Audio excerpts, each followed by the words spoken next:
Di sebuah desa kecil yang jauh dari keramaian kota, hiduplah seorang gadis kecil bernama Rina.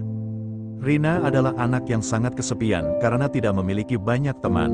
Suatu hari, saat berjalan-jalan di pasar loak bersama ibunya, ia menemukan sebuah boneka tua yang menarik perhatiannya. Boneka itu tampak sangat tua, dengan gaun putih yang sudah kusam dan rambut coklat panjang yang sedikit kusut. Namun, yang paling menonjol adalah mata boneka itu, yang seolah-olah mengikuti setiap gerakan Rina. Rina merasa ada sesuatu yang istimewa tentang boneka itu dan memohon kepada ibunya untuk membelinya. Ibunya, melihat betapa gembiranya Rina, akhirnya setuju. Rina menamai boneka itu Lila dan selalu membawanya kemanapun ia pergi. Malam pertama boneka itu berada di rumah, Rina merasa ada sesuatu yang aneh. Ia mendengar bisikan-bisikan lembut di tengah malam, tapi mengabaikannya dan berpikir itu hanya imajinasinya. Namun, kejadian-kejadian aneh mulai terjadi di rumah Rina. Barang-barang berpindah tempat dengan sendirinya, pintu yang terkunci terbuka di tengah malam, dan langkah kaki terdengar di lorong saat semua orang sudah tidur. Rina mulai merasa takut, tetapi boneka Lila selalu ada di dekatnya, seolah-olah melindunginya. Suatu malam, saat Rina sedang tidur, ia terbangun oleh suara tawa lembut. Ia membuka matanya dan melihat Lila, bonekanya, duduk di ujung tempat tidur. Mata boneka itu tampak hidup dan menatap Rina dengan tajam. Rina merasa ngeri, namun tidak bisa bergerak. Lalu, Lila mulai berbicara dengan suara yang menyeramkan. Akhirnya, aku bebas. Rina berteriak dan memanggil ibunya. Ketika ibunya datang, boneka itu kembali menjadi seperti semula, tidak bergerak dan tanpa ekspresi. Ibunya mengira Rina hanya bermimpi buruk, tetapi Rina tahu bahwa ada sesuatu yang salah dengan boneka itu. Beberapa hari kemudian, Rina menemukan sebuah buku tua di gudang rumahnya.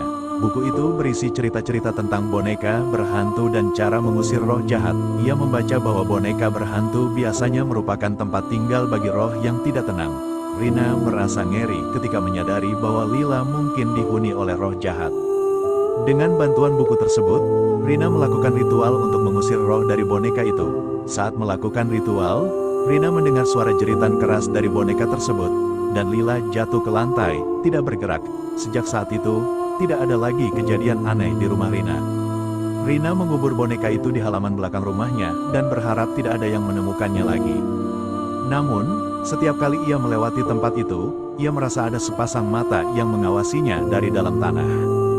Meski boneka itu sudah terkubur, Rina tahu bahwa roh jahat itu masih ada, menunggu saat yang tepat untuk kembali.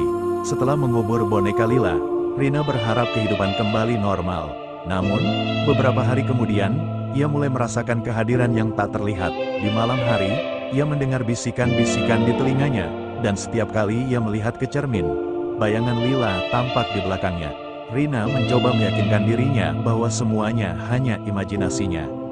Suatu malam, Rina terbangun dengan rasa takut yang mencekam. Ia merasa seperti ada seseorang yang mengawasinya dari ujung kamar. Dengan perlahan, ia menyalakan lampu dan melihat tanah di bawah jendela kamarnya basah. Dengan jantung berdegup kencang, ia menyadari bahwa tanah itu berasal dari halaman belakang, tempat ia mengubur boneka Lila. Rina tidak bisa lagi menahan rasa takutnya dan memutuskan untuk memberitahu ibunya tentang kejadian-kejadian aneh yang ia alami. Namun, sebelum ia sempat melakukannya, ibunya menemukan Rina tengah malam, berdiri di halaman belakang dengan mata yang kosong, menggali tanah dengan tangan kosong di tempat boneka itu dikubur. Ibunya memanggil nama Rina dengan cemas, tetapi Rina tidak merespon. Dengan bantuan tetangga, ibunya berhasil membawa Rina kembali ke dalam rumah. Keesokan paginya, ibunya memutuskan untuk mencari bantuan dari seorang dukun terkenal di desa sebelah.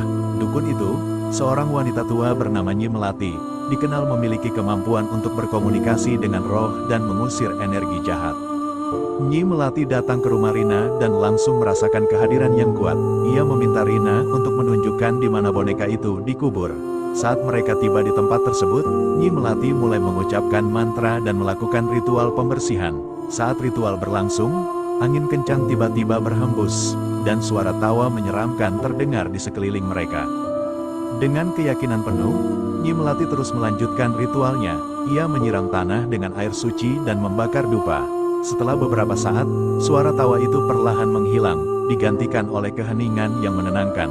Nyi Melati mengambil boneka Lila dari tanah dan membungkusnya dengan kain putih, mengurung roh jahat yang bersemayam di dalamnya. Ia memberitahu Rina dan ibunya bahwa boneka itu harus dihancurkan dan abu dari boneka tersebut harus dibuang ke sungai yang mengalir deras untuk memastikan roh jahat itu tidak kembali.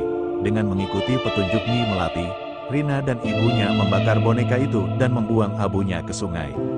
Setelah ritual selesai, rumah Rina kembali tenang. Tidak ada lagi bisikan di malam hari, dan Rina tidak lagi merasa diawasi. Namun, di suatu tempat yang jauh, sungai mengalir membawa abu boneka Lila. Meski kejahatan tampaknya telah berakhir, ada perasaan yang samar-samar bahwa roh itu belum sepenuhnya pergi, hanya menunggu kesempatan lain untuk kembali.